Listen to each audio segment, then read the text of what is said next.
Reka mbwire ngenda kubwiye ngo satani ni ibiremwa by'Imana yashyizeho ibiha power. Nta kibazo ntubyaranye gato. Bana ajya ngo ari umuturanyi. Nujye muri ibinini kandi ubanza umuturanyi wari umuganga. Sha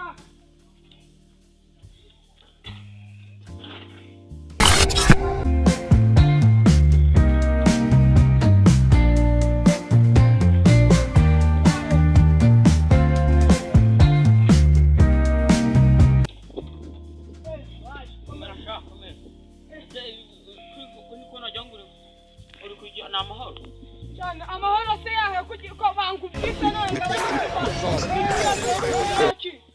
uzibindura mupasa ngoresha mwarabimbwiye ko yamwishyuza amafaranga nyine namuhaye ngewe njana namuhaye 10,000 none arangubise nikumva ubugiye no ase ahubwo ngo nyine kuza numva kuri umuganga ngo ari ibintu bugira niba ari umuganga nimba nabigurisha adurabizi twabaye inshuti biri munsi sadanga yanga kukuvomera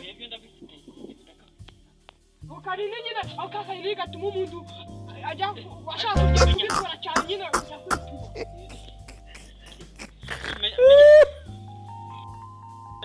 menya mpita ngaturisha reka nzenga kurebera ndakibazo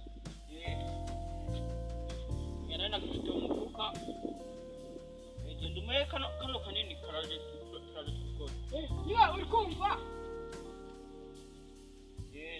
magaje se ari ojoste sa urakoze kandi muga urakoze cyane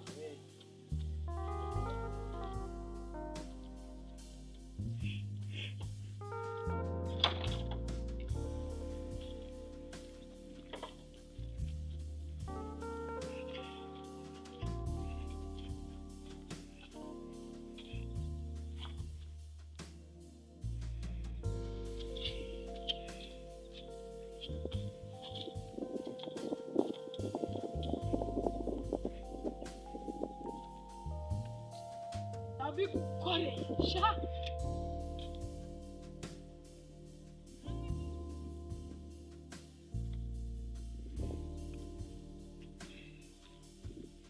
gushaka ibigenda birasha bose yatunganye wakwinjira ugafata ikintu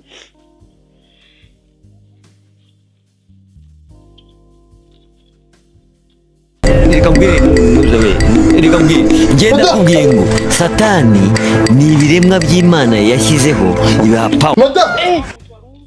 warumbashe ariko ndamusubiza mvuye kuri wese cyako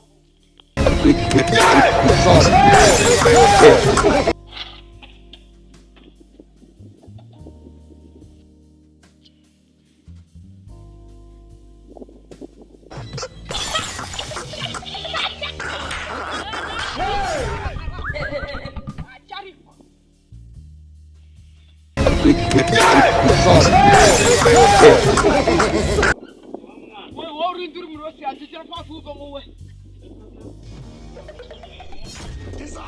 ari kuri kurya mabuye cyangwa ibitwari yo kutumye ngo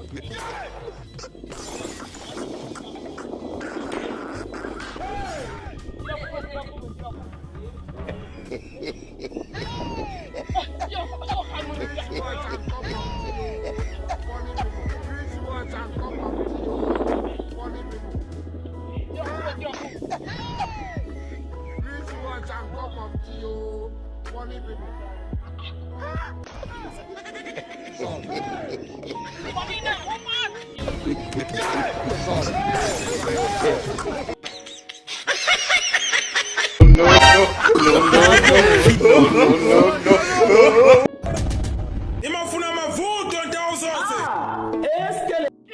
Reka ndabona ibintu twabyangamira reka njara hepfo wajya cyara yuko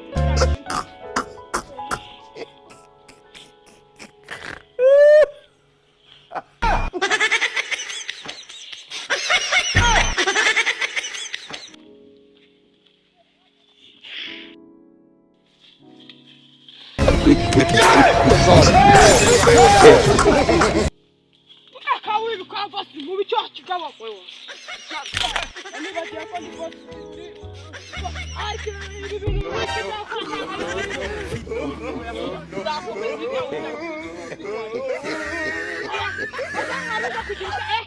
warusha kuhani bose nyamugihuru Erega ngenda kubwiye ngo Satani ni ibiremwa by'Imana yashyizeho ibihapawa.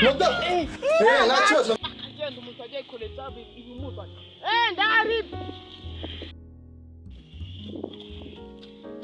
cyane kimvumbuye ariko reka bikorere hano bikorere hano